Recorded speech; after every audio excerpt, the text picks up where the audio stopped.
નમસ્કાર દર્શક મિત્રો, આપ જોઈ રહ્યા છો YNN ન્યૂઝ. હવે જોઈએ અગત્યના સમાચાર.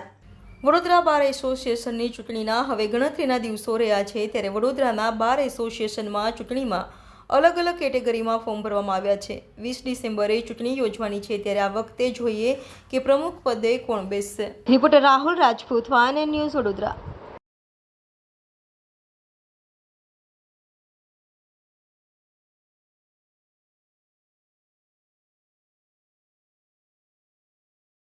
હા ભાઈ રોલિંગ. આજે તમે ફોર્મ ભર્યું છે, શેમાં ફોર્મ ભર્યું છે અને હેટ્રિક કરવા જઈ રહ્યા છો, શું કહેશો? અમે ટ્રેઝરર પદમાં ઉમેદવારી નોંધાવી છે આજે, અને હું ત્રીજી ટાઈમ મને વકીલો જંગી બહુમતીથી જ જીતાડશે એવો મને વિશ્વાસ અને ભરોસો છે. 2 વખત તો મને જીતાડી જ છે, પણ આ વર્ષે પણ મને જીતાડશે એવો મને પાક્કો વિશ્વાસ છે. યંગસ્ટરના નવા વોટ છે, શું કહેશો નવા વકીલો? યંગસ્ટરનું ફક્ત એવું જ કહેવું છે, ફક્ત અને ફક્ત અમને કંઈ તકલીફ પડે તો અમારી જોડે રહેવું, એ જ ઉમેદવારોને અમે વોટ આપીશું. તો એમને મારા પર એટલો બધો વિશ્વાસ છે કે બસ નિમિષાબેન જ અમને તો અમારી સાથે હર હંમેશ ક્યારે પણ એ ફોન કરે, અડધી રાતે કરે, રાતે 2 વાગે પણ ઇવન પોલીસ સ્ટેશનમાં જવાનું તો પણ નિમિષા ધોત્રે આવશે એવો એમને વિશ્વાસ છે, ને તેઓ તો મને જ ફક્ત ને ફક્ત નિમિષા ધોત્રેની આગળ જ વોટિંગ કરશે એવું એમનું કહેવું છે. શું લાગે છે, 2 વખત તો આમ કોમ્પિટિશન જેવું નહોતું, આ ત્રીજી વખત એવું લાગે છે કે? આ ત્રીજી વખત પણ કોમ્પિટિશન તો હોય જ ને, કોઈ પણ ઇલેક્શન છે, આ તો કોઈ પણ તમે ઇલેક્શનો ચૂંટણી હોય કે કંઈ પણ હોય, પણ એમાં તો સામેના પક્ષને ક્યારેય નીચો કે એવું ના સમજવામાં આવે કે એ કશી મહેનત નથી કરી રહ્યો, એ પણ કોમ્પિટિશન આપે જ, એ પણ એને અમુક વોટ લઈને જ બેસેલો હોય છે. એટલે અમે એવું કશું સમજતા ને, મારી મહેનત તો 24 કલાક 12 માસ હું હાજર જ હોઉં છું, વકીલો વચ્ચે હોઉં છું, તે જોઈને વકીલો મને બહુમતીથી જીતાડશે એવો મને વિશ્વાસ છે. ઓકે, લાવ્યા છો એઝ અ પ્રમુખ તરીકે ફોર્મ ભર્યું છે, શું કહેશો?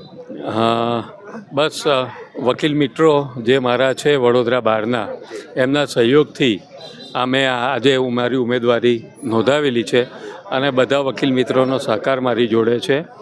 અને પરિવર્તન તો નિયમ છે, પરિવર્તન લાવવું ઘણા બધા લોકો ઈચ્છે છે, એટલા માટે અને વકીલ હિતના કામ કરવા માટે મેં મારી ઉમેદવારી નોંધાવેલી છે. મારું મુખ્ય જે હું ઉમેદવારી નોંધાવેલી છે એ પાછળ મારે વકીલોના હિત માટે કામ કરવા છે.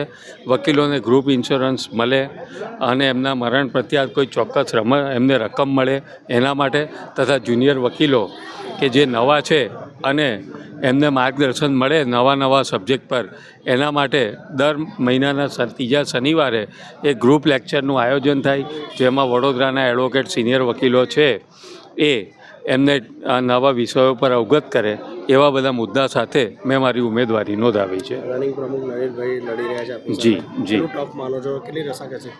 હવે નલિનભાઈ તો ઘણા સમયથી વડોદરા વાર્ડના પ્રમુખ છે, અનુભવી પણ છે.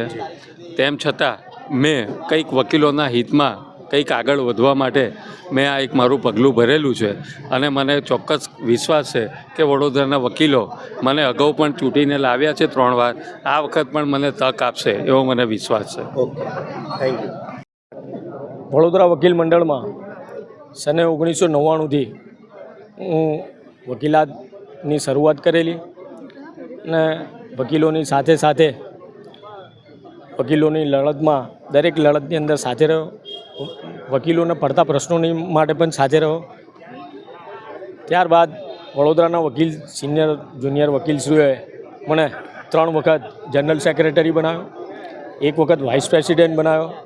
આમ વર્ષોથી હું વકીલોની સાથે એમના પ્રશ્નોનો નિરાકરણ લાવવા સતત પ્રયત્ન કરતો આવેલો છું. અને આજે પણ મેં વડોદરા વકીલ મંડળમાં ઉપપ્રમુખના પદ માટે ઉમેદવારી નોંધાવેલી છે.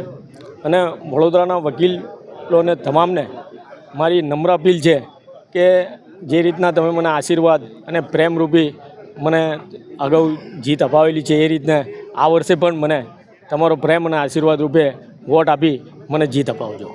ઓકે, સર, મેં ઉમેદવારીમાં ફોર્મ ભરી દીધું.